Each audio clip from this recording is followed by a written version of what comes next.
Ini po ang boarding house ni Robles dito sa Naga. Ipapahiling ko po sa inyo. Ini po ang parting lababo.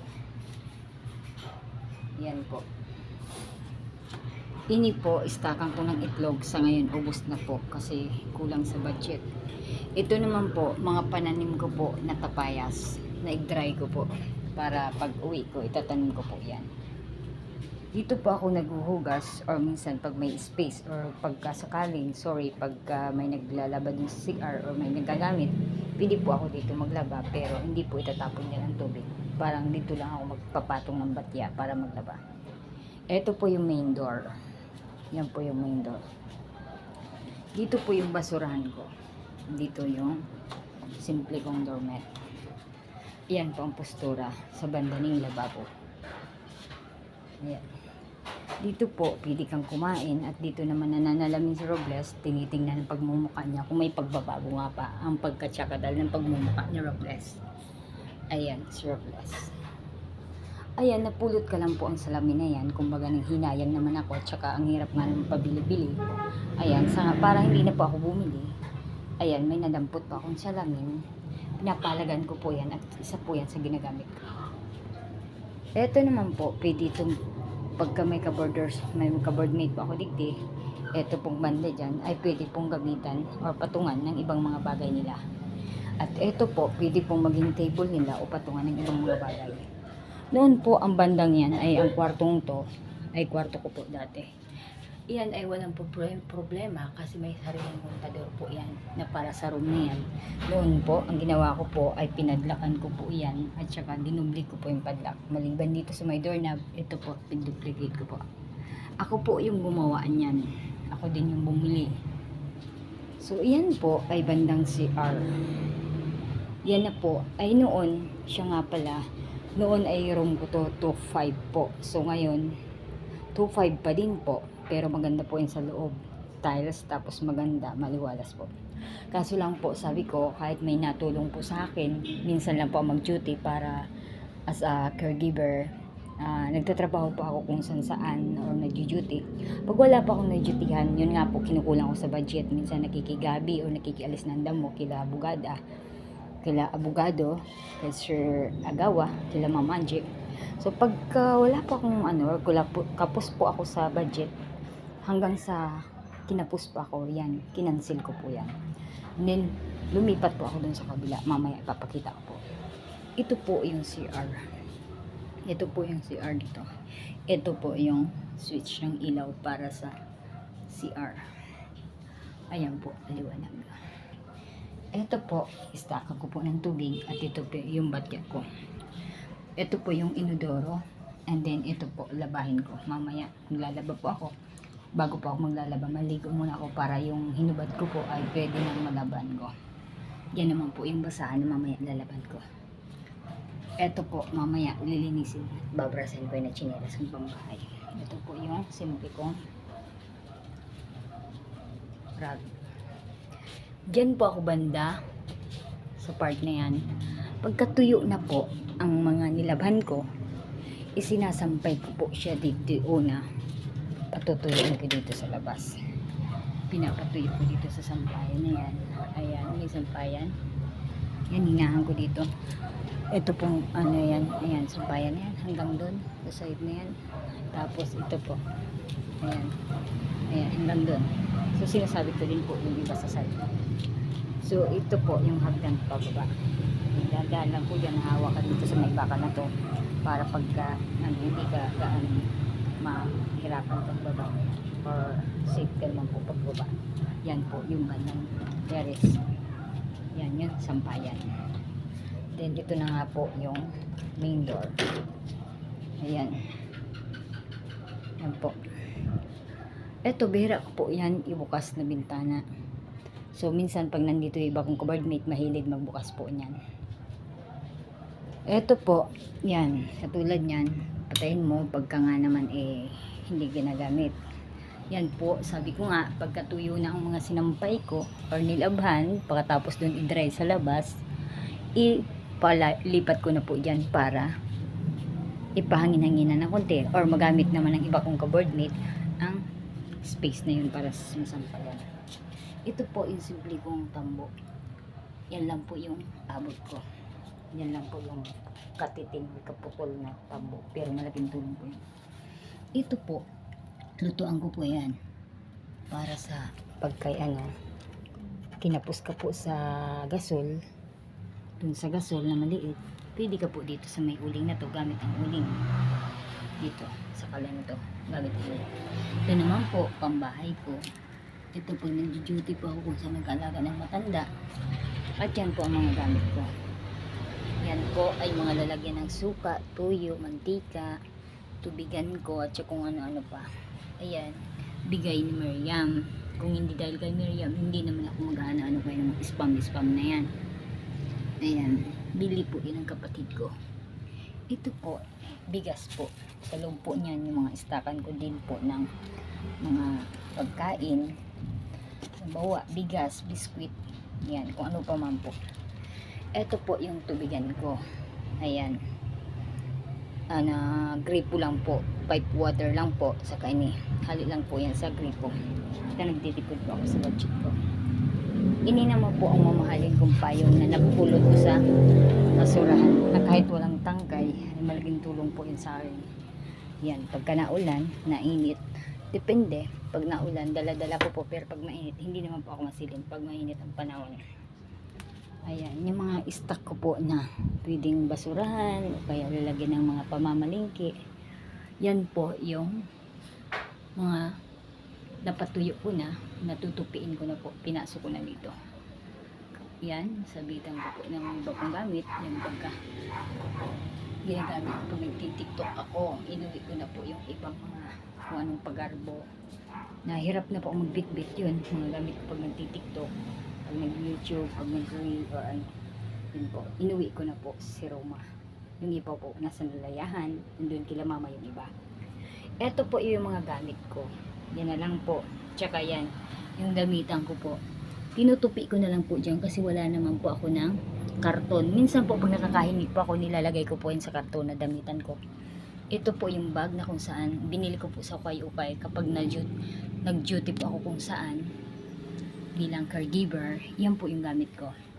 At ito naman po yung istakan kong ibang gamit. Ito po bigay ng barkada ko. Ito naman po bili ko pero konti ng laman. Ito naman po panglagay sa kilikili, hindi nga natalab. Talagang malakas na pang December ng tama. Ito naman pulbo, bihira lang po yan. Ayan. Ito po ang sistema ng boarding house ko sa loob. Yan po. Ini po, ginagamit ko po ini pag nagpa-parking ako dyan sa palengke ng Naga. Ayan po, nakikiparking po ako. May mga barkada po ako dyan na nakikiparking din po. Pag kay bakanting oras nila, pinagbibigyan po ako na para makasingit sa oras nila. Nakikiparking para makiparking po. Yan naman po. Wala po digdong mga electric fan, ceiling fan, tipid po. Natipid po ako. Mano-mano po yung gamit ko. Ayan, pamaypay po. Ayan, binili ko po sa palengke. Yan po ang pasistem ko. Ini naman po, simpleng maliit kong lutuan na kaldero. Pwede po dyan ang 5 katao, pero maliit lang po yan, nag-zoom nga lang, kaya malaking tingnan. At ito po yung gasol ko. Palibhasa po, dahil sa kung saan-saan pa ako nakikigabi, nakikilabada, nakiki-extra, nakiki-duty pag-alaga ng matanda. Ayan po ay kuminsan sasabihin nila, dito ka na matulog, dito ka na muna mag-stay, dito ka na muna kumain. Yan. Inaabot po itong gasol ko ng halos 6 na buwan. Kaya dito lang po yan. Kasi yung iba naman po, yung iba, opo, pinapahiram ko. Pero ito, kaso lang, yung iba parang namastang ko na walang malasakit po siya pag gumagamit. Na parang, halimbawa, nagpapakulo ng nakita ko yung isa, pinapakuluan sa kawali. Yung isa naman walang takip. So, ang lakas din po ng apoy niya magpaano. So, sabi ko sa susunod, hindi ko na pahiramin. Sa simula nun, hindi ko na pinapahiram ko na nga lang ng pera. Kung may pera ko, kung wala, hindi na po ako nagano. Then, yan. Tipid na tipid po kasi ako. Oras ng kumulo ng kanin, Papatayin ko maya-maya ilang minuto, bubuhayin ko po para in yung kanin. Tsaka pag mainit na tubig, kunti lang po, gaganunin ko lang para tipid po. Ayan, ang gagawin ko po, stop ko yung apoy para matipid po ako sa gasol. Yan po. Yan, may plato po akong simpleng plato. Tapos may mga kutsara din, may disposable yung iba. Ayan po, sa cheese, gamit sa pagluto. Yan po ang kabuuan sa kong kwarto ning sa kong boarding house. Ayan, nakasara. Yan po, yung pinaka main door. Yan po ay ekstrang sampayan. Yan po yung bintana. Kapag kahapon na, hapon na po, sinasara ko na po yung kasi malamok. So, yan po ang itsura ng boarding house ko or room dito sa Naga. Yan, yan po ay 1.5.